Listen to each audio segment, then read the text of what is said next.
Hello, I am Brad Wiener.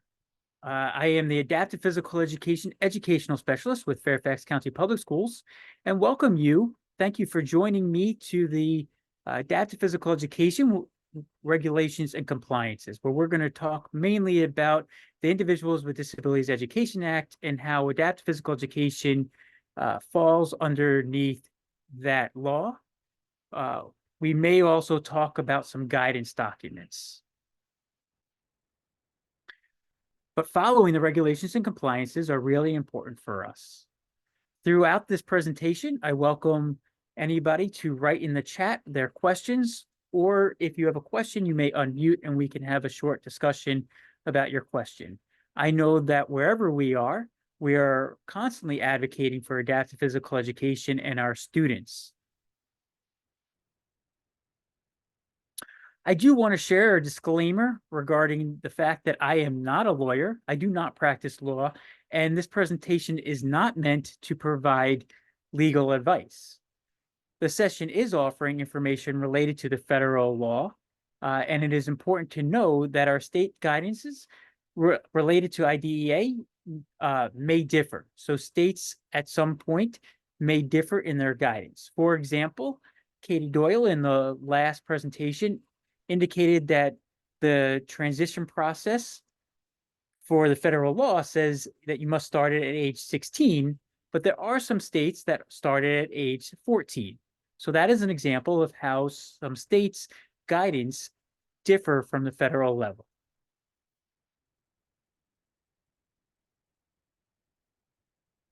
I also do want to share that a new article just came out that was written by Dr. Lauren Lieberman, Dr. Michelle Grenier, Dr. Scott McNamara, Dr. Kathy Houston Wilson, and Dr. Allie Bryan, where they did a study identifying essential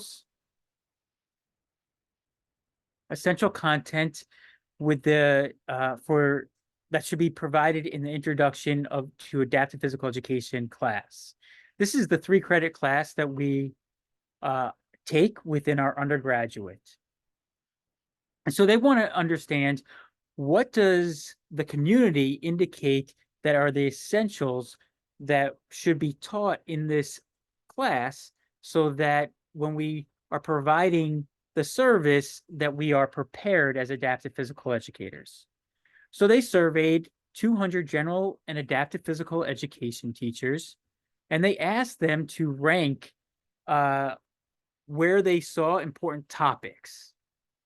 And from their study, 45 of those 200 general and adaptive physical education teachers indicated law as an important topic for this introduction class.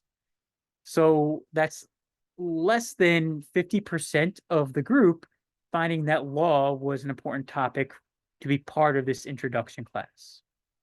They then took those topics and asked 15 experts to rank the list identified by the 200 participants. Rank it 1 as not important, up to 5 being very important. Litigation and legislation received an average of 3.7 out of 5. It was the 13th highest. It was the 13th highest ranked, and out of 27 topics. So it was roughly about the middle of the road. And so that's good information for us to reflect about. Do physical education and adaptive physical education teachers believe understanding the law is important for the work that we do? Personally, I think it is extremely important, especially for us to advocate. If you are part of social media, you will see that there are some areas throughout the country that are fighting for their jobs right now. And if we understand the law, if we come out of that class understanding the law and litigation and legislation, how adaptive physical education falls underneath it, that helps us advocate for our jobs, for our students. So this is a really interesting article and a small piece of that article. So the Individuals with Disabilities Education Act indicates that that free appropriate education is made available to eligible students with disabilities and ensures that special education and related services are provided to those children. Here, and I'll put this in the chat, there is a link that if you click it, you can access the Individuals with Disabilities Education Act. So if you ever have question about how physical education or how special education must follow the guidance of the Individuals with Disabilities Education Act, you can click on this link. There is a search tab in the top right, and you can search a category and get a list. I highly recommend that you just explore this site and you become more knowledgeable with things on this site.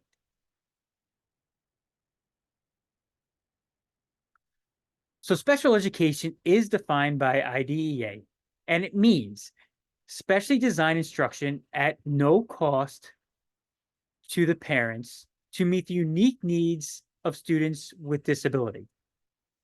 The important piece of this definition of special education is that the law indicates that physical education, that physical education instruction falls underneath that special education definition.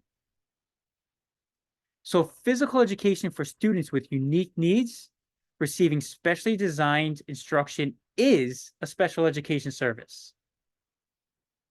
And I want to share that again, that physical education for students with unique needs receiving specially designed instruction is a special education service. So essentially, all the regulations that the special education teachers have to follow under IDEA, we, as physical education teachers servicing students with in need of specially designed instruction, or we, adaptive physical education teachers, must also follow those regulations.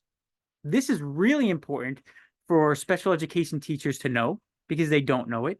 For special education chairs or case managers or administrators, they must know this information about how we fall underneath the law, and we must follow those regulations as well. For the most part, they don't know it. And because of that, a lot of the things that we should be doing fall through the cracks. And it's also the way that they look at us. Why are we not a related service? Right? So here's the definition that IDEA has for a related service. Related service is the transportation and such developmental, corrective, and other supportive service to assist a student with a disability from special education. So there are key words here, right? Corrective. We are not being corrective. And supportive service. We are not a supportive service. We are the curriculum. We are the instructional piece. So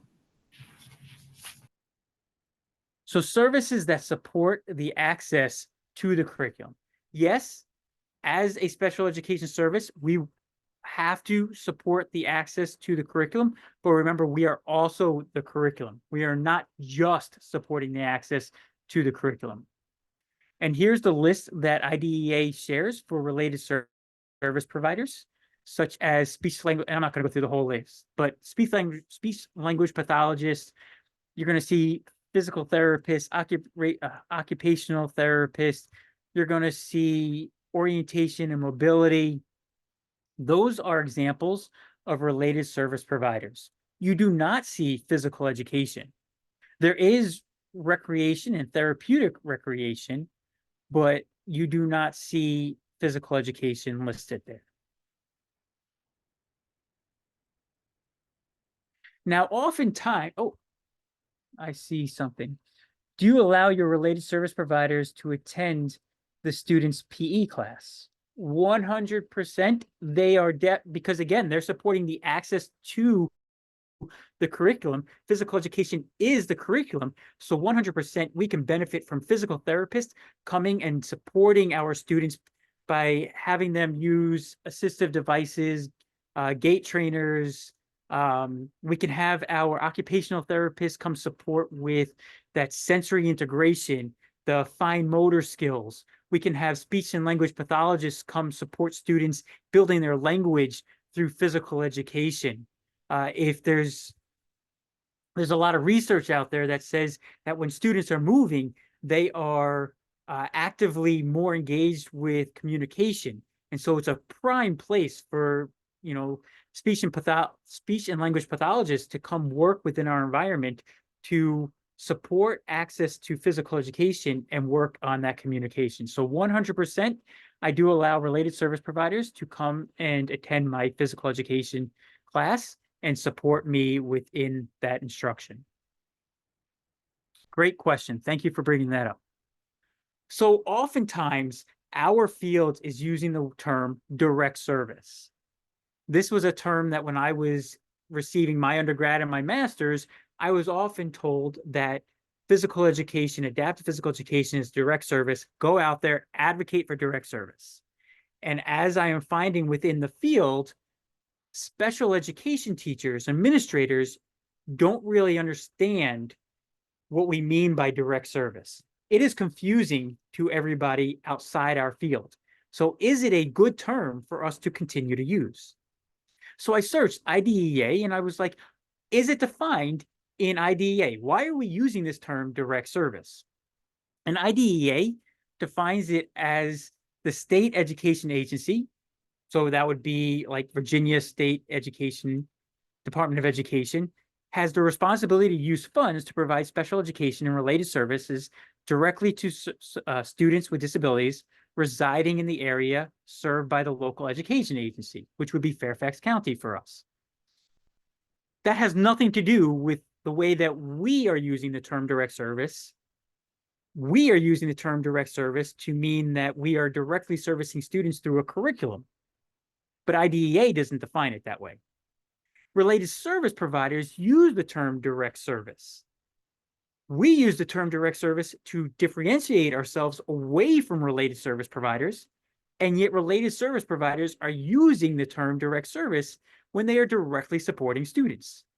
Then they use the consult service when they are providing guidance to educational staff and families who support students. So you can see that by using this term direct service, it's overlapping, and individuals outside of adaptive physical education may be very confused by this term. Like I just shared a little while ago, our field typically defines it as it meaning an academic area of need aligning to the curriculum. But those in special education, while they're hearing our advocacy, they're not understanding it. They're not internalizing the meaning. And yet we continue to really utilize this term direct service, and special education and administrators continue to put us in that related service category.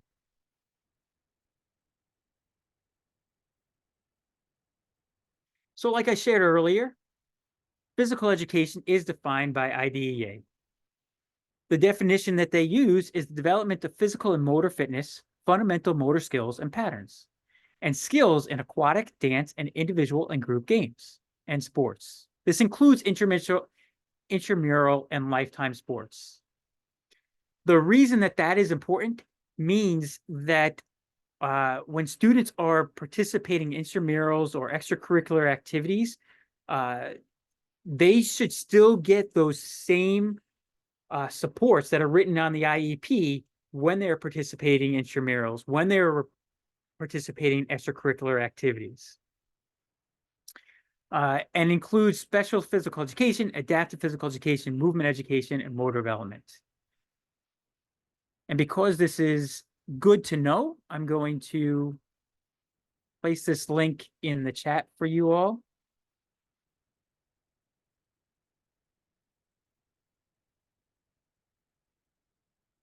There we go.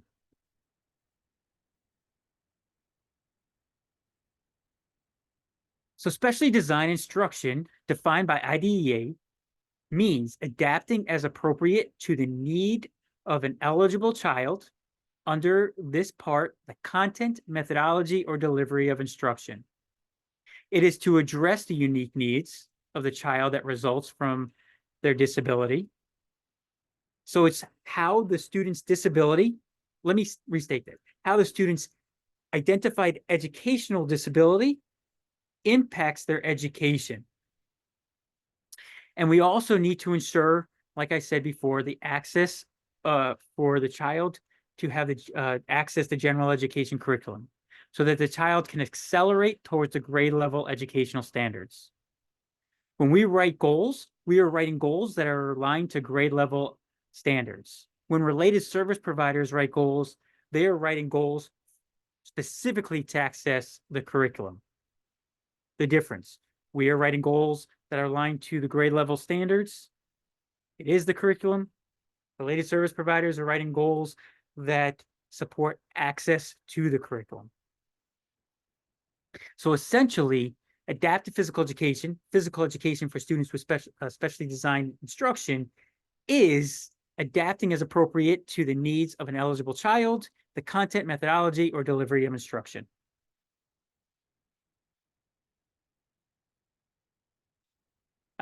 Yes, Tony Beta brings up that Shape America is bringing out some new standards. So keep your lookout for the new Shape America standards.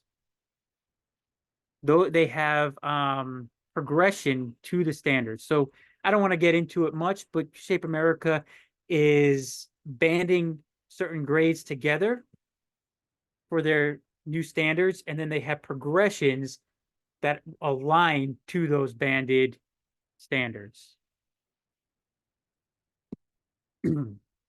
So adaptive physical education is a service, as we have defined it by special education as a service. Adaptive physical education is defined by special education. So adaptive physical education being the content area, is a service. Adaptive physical education supports in the content area of physical education.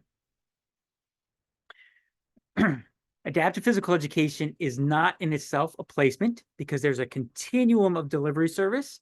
A student can receive adaptive physical education services across the continuum.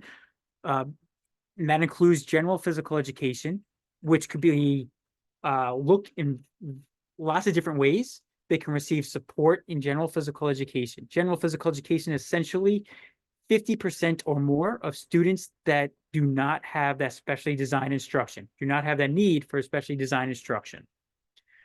It is not a class, it is a service. So essentially, the service could also happen outside the general physical education environment, which would be a special education environment, where 50% or more of the students have that need of specially designed instruction. And adaptive physical education is also not a person.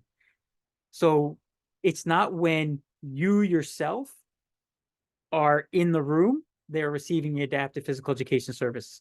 It is when the individual who is considered the knowledgeable person by the state or local education agency providing that service is there. So I say it like that because there are some states that have an endorsement or certification, and so that person needs to be there in order for that service to be occurring. In Virginia, we don't yet have an endorsement or a specific certification, so anybody that is certified in health and physical education is certified to provide that adaptive physical education service. And unfortunately, we are not the only state that has it that way. There are a number of states that has it that way.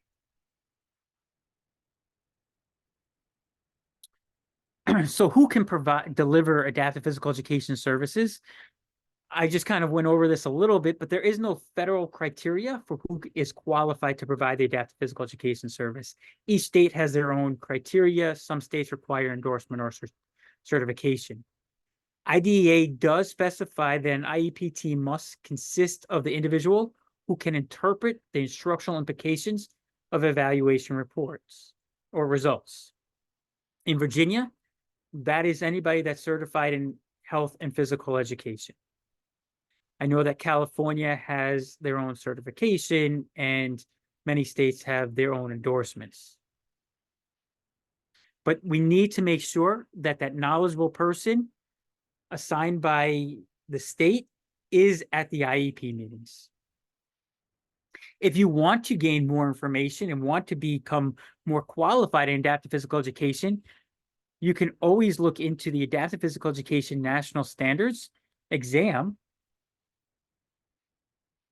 that will allow you to put those acronyms behind your name, where you can put behind your name that you are a certified adaptive physical educator.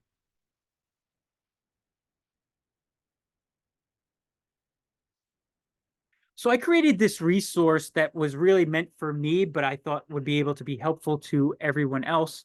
So I'm going to go to this. You are going to get this presentation in an email sometime this week, along with the recording.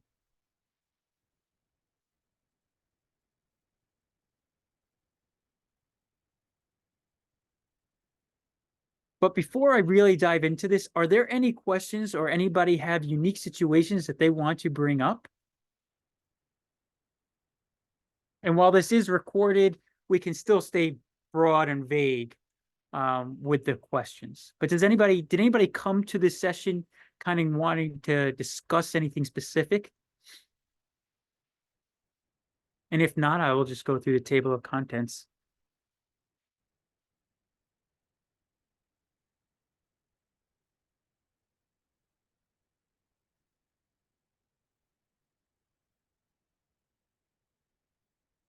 All right. Well, if any questions do come up, please let me know, because this is a good opportunity for us to have conversations related to real life things that are occurring with you.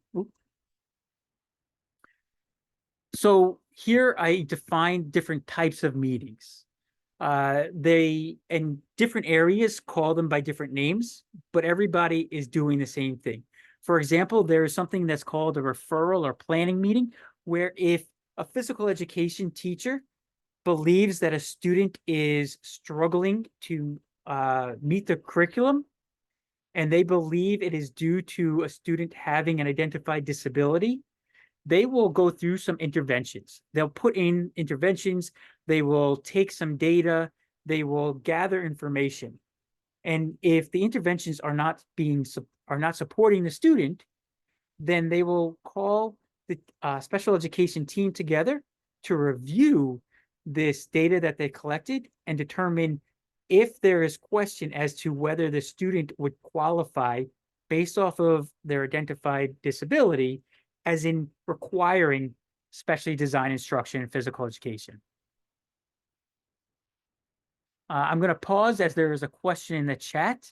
How many school districts write IEPs for preschool? I'm having technical issues. Sorry, you're not interfering. How many school districts write IEPs for preschool? Well, if you we have the chat, so if you write IEPs in preschool, you can certainly chime in the chat and say, hey, we do it in so and so area. I can tell you that when I was in Maryland, I was teaching preschool for physical education, and I was evaluating the students and writing IEPs for preschoolers. It is different areas. Here we do it in California. We do it in Louisiana. So in some areas, they don't offer the physical education in early childhood, so they wait till the student enters kindergarten before they providing service, and they start evaluating students for services. Ours does for early childhood special education and anyone identified in pre-K in Virginia. If the student is eligible, qualifies, and requires APE, yes. So it's really good that you asked this, because there is a policy letter that specifically says that if a student needs adaptive physical education, they can receive it as early as the age of 3, and we can't deny them. Here it is. I'm going to put this policy letter into the chat so that you can all have it. And you'll be able to read through it. But essentially, the Office of Special Education Services indicated that if a student has a need that has been identified and they are 3 or 4 years old, then we cannot delay giving them adaptive physical education services. We do need to go through the evaluation process, which is data-based, but yes. Let's go back here, back to home.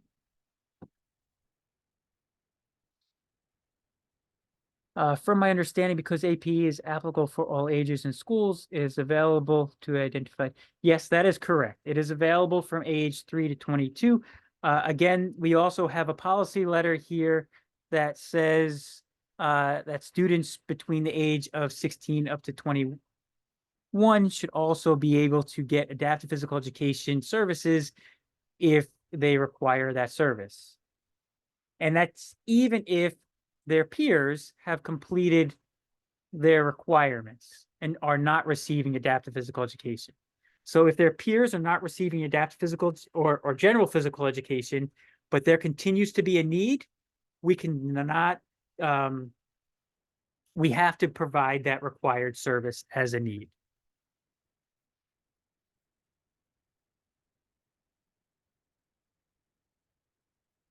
Well, there are some places that are 22. So some places would say 21, some places do say 22. I believe California has it up to age 22. And again, that's where states will differ. I'm glad that we're having a conversation. Continue to ask questions, continue to enjoy chatting along with the conversation. And I'm okay diverting and going elsewhere. Okay, so once we refer students, we come to the table and we're doing the planning meeting and we determine, okay, there are questions to whether the student will require adaptive physical education services or not. We don't predetermine, we don't know until we do the evaluation. So then we do the evaluation, and the evaluation should be utilizing a standardized tool that is discussed at that planning meeting. And then also it's multi-confirming data. So you are utilizing not just that standardized tool, not just one piece of data, but multiple pieces of data, which would consist of an observation of the student engaged in physical education. It would consist of collaborating with the parents, the students, educational professionals, such as the physical education teacher, the classroom teacher. It would consist of other informal pieces of data being taken. So it could consist of how they are engaging socially, how they are engaging cognitively, how they're engaging in other aspects that's not on the standardized tool, such as maybe a fitness piece, or such as more in depth to object control skills that maybe was not identified on the standardized tool.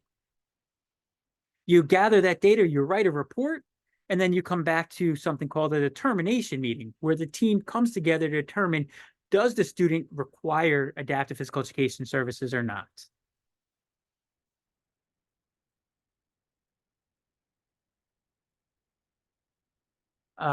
So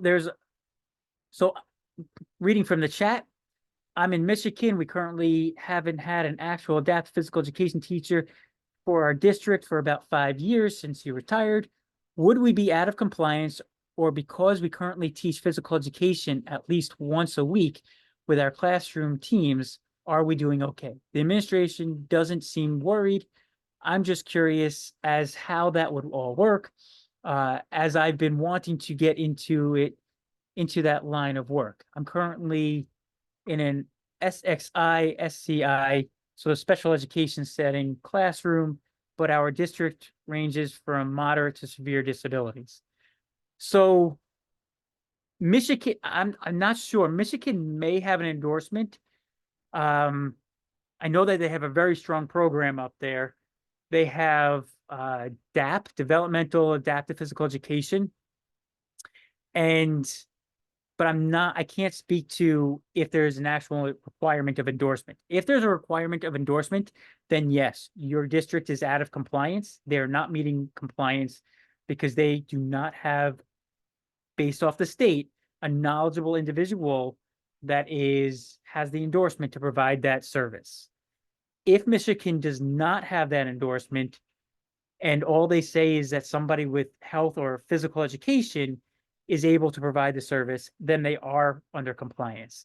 So I would look into the developmental adaptive physical education, Michigan. If you or somebody else from Michigan on here, they can speak to it.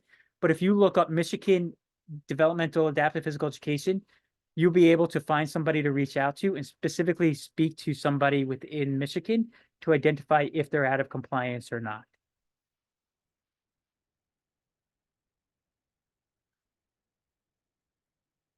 But please, if somebody else is from Michigan here, chime into what may be going on in Michigan.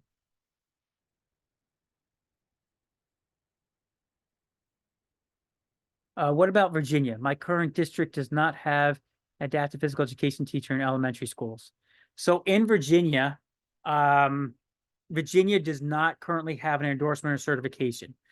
Currently in Virginia, you have to be certified in health and physical education to provide adaptive physical education services. If within your district, they're having somebody that's a teacher trainee that's not yet certified in health and physical education, then technically they should not be providing adaptive physical education services. I know that may be happening throughout the state, but technically you need to be certified in health and physical education to provide adaptive physical education services. Okay, so after you come back to the table and you determine that a student needs adaptive physical education services, now you can write that IEP. You have 30 days to write that IEP. Sometimes it happens right at that determination meeting, but you have up to 30 days to revise that IEP or develop the IEP so that adaptive physical education is on the IEP. I'm going to jump ahead. There are multiple different places within the individual education program that we are responsible, such as the FLOP, which sometimes they still call it the present level of performance, but IDEA calls it the present level of academic achievement and functional performance.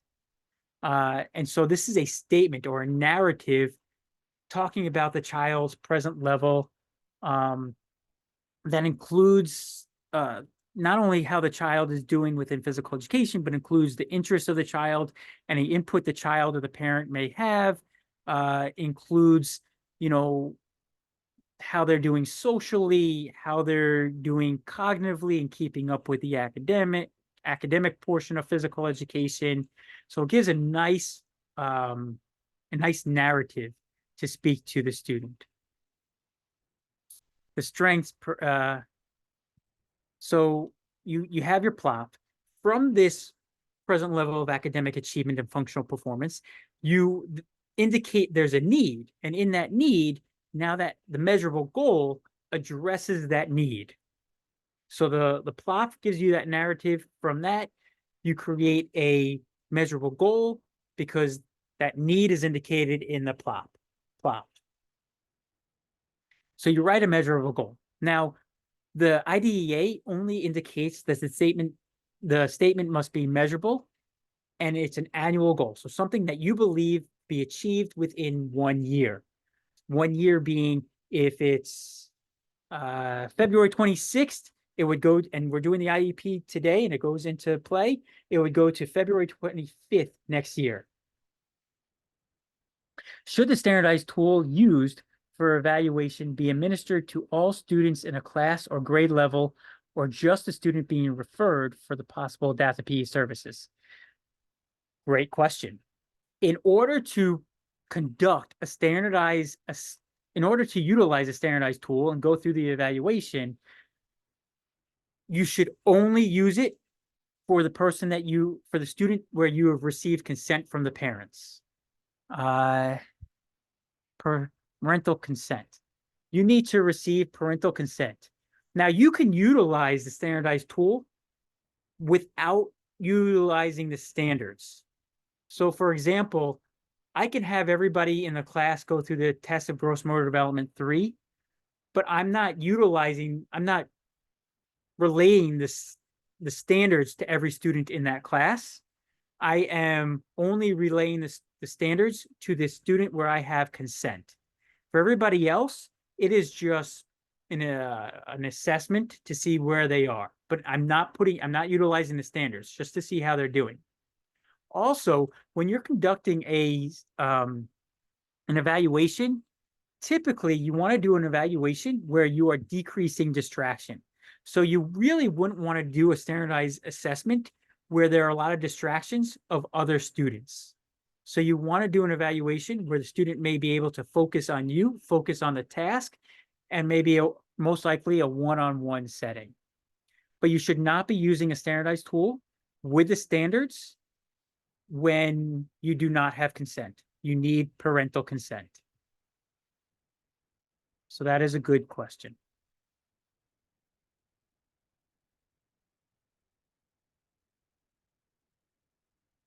Okay, so you've written a measurable goal, and you'll get this presentation, and you can click here if you want to get more in depth about how to write a measurable goal.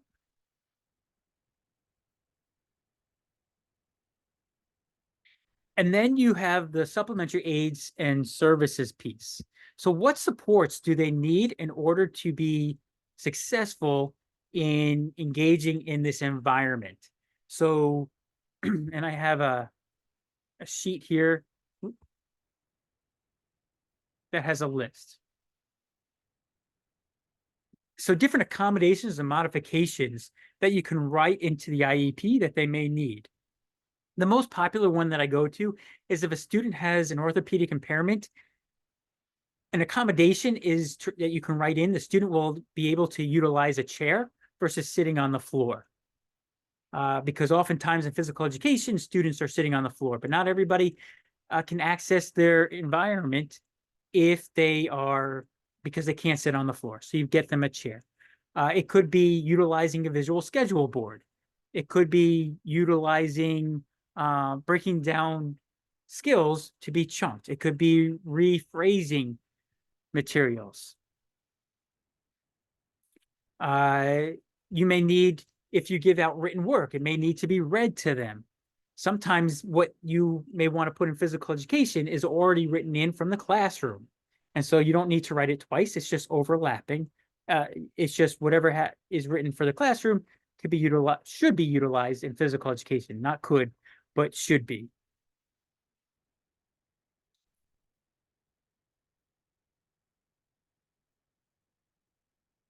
So the supplementary aids and services is another piece where you can talk about what are the supports that are needed within physical education.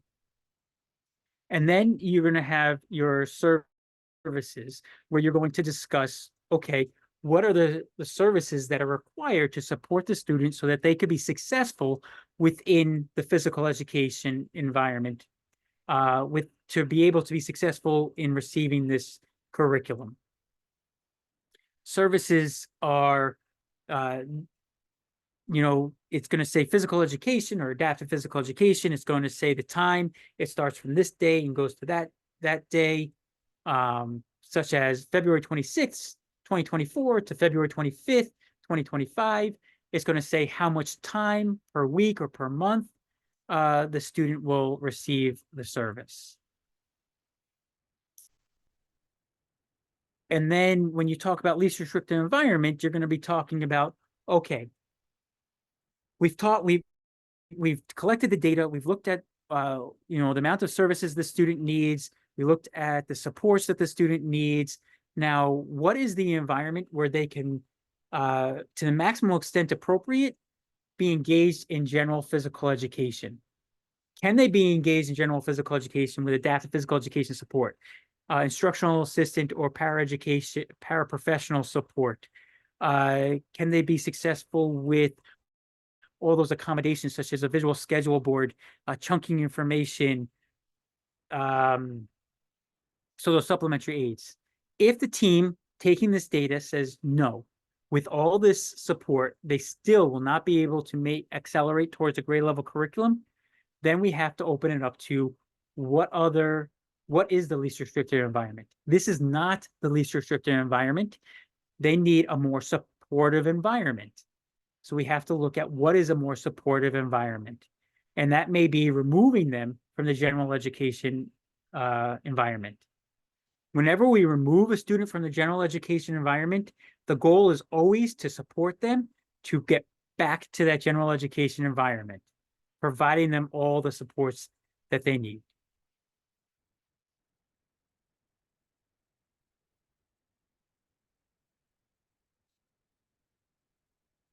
I'm just going to do a quick check. I think I go to 1 o'clock. Yep, the next one's till 1. So we got a couple more minutes. I like how when a question comes about, you're asking your questions, please consider to do so. And you can see how all these things fall under, physical education falls under the Individuals with Disabilities Education Act.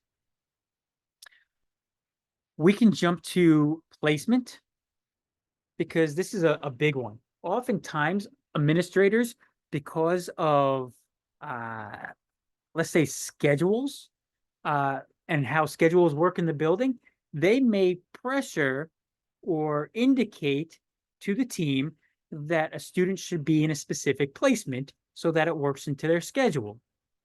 And it doesn't work that way. So placement decisions are made by a group of persons, including the parents and other persons of knowledgeable about the student. We are the knowledgeable people in regards to physical education to the team. Certainly, we are not the entire team, but we provide our recommendation to the team.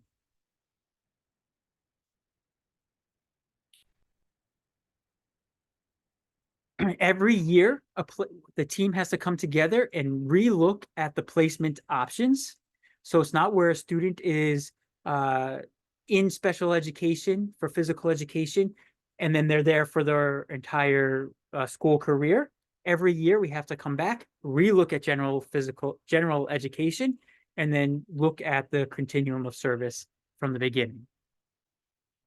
Have you heard of any problems with using the visual protocols for test of gross motor development 3 for any other assessment, as long as the test developer protocols are honored as well? So the test of gross motor development 3 actually says that you can use visual supports. Dr. Dale Ehrlich actually indicates when he was presenting that, yes, one of the things that we want to ensure is that students understand what's being asked, and that visuals can support in them understanding. So yes, for the test of gross motor development 3, you can use visuals. I'm not going to say for every standardized tool that you can do that, because certainly it's a standardized assessment, and they may not have looked at the use of visuals for all standardized assessments, but the test of gross motor development 3 did. So you can use visuals for that specific tool.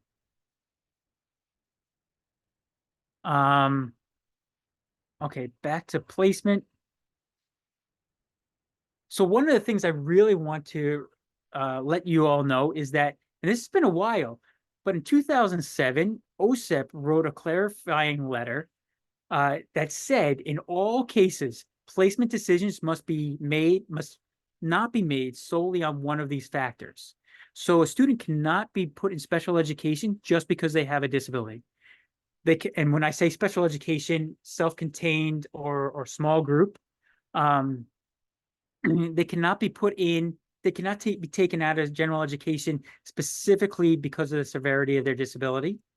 They cannot be put in a placement because of the availability of special education services. If they have an adapted PE teacher or not available, that doesn't work. The IEP dictates what needs to happen. Availability of space does not dictate if they are put in a specific setting. Administrative convenience, that is schedules.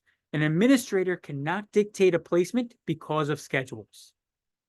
This happens all the time, and we need to refer our administrators to this letter. I see a couple other. Should the standardized tool used for evaluation be administered to all? Oh, no, I already read that one.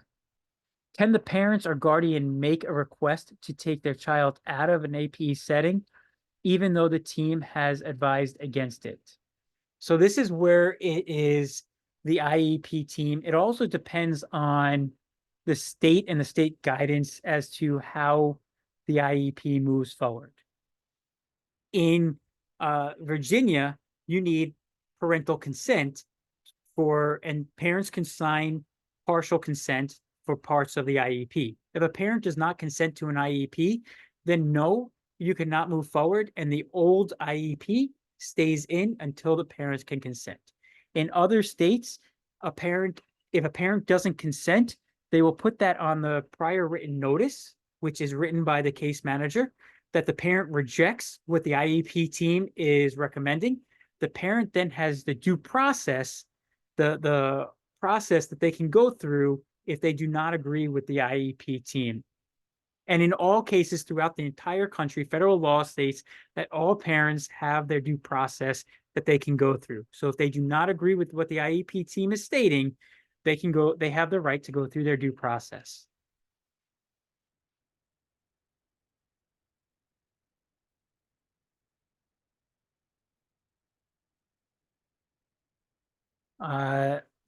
So that's placement. We talked about continuum of placement a little bit. You are an IEP team member, meaning, and this happens all the time for us as well. IEP team, sometimes you don't find out about a minute, 2 minutes or 20 minutes or 24 hours before that meeting is happening. Sometimes you don't find out about a meeting until the next day. You were like, oh, we had that meeting yesterday. Can you put your information in? And they never told you. Well, that's not, that doesn't work well. So IDEA states that we are required to be at the IEP meeting. And if we are not at that IEP meeting, because we are the qualified, knowledgeable person in the area of physical education, we are the knowledgeable person to interpret the results. And if we are not at the IEP meeting, then we must let the parents know, and we must receive parental consent in writing that they excuse us from the meeting. What we can do is we can contact the parents prior to the meeting, go over our information, and then they can excuse us from the meeting in writing. If you want to leave a meeting early, then we must receive it in writing as well. And I know that we always have to leave meetings. We have to be in like 4 places at one time. Traveling between schools is very difficult. So a member of the IEP is not required to attend in whole or part when the parent and public agency agree in writing that the attendance is not necessary because the member area is not being discussed or modified, or when a member's area is being discussed or modified, the member may be excused from attending in whole or in part when the parents agree in writing and the public agency provides consent. The member must submit input into developing the IEP in writing prior to that meeting. Okay, I'm looking at the time and I want to make sure that we give the next presentation enough time. So I appreciate your time in talking to me about how physical education falls under the regulations of IDEA. There is a lot there. All this information will be emailed to everybody that registered, and the session that has been recorded will be emailed as well. So thank you very much for your time.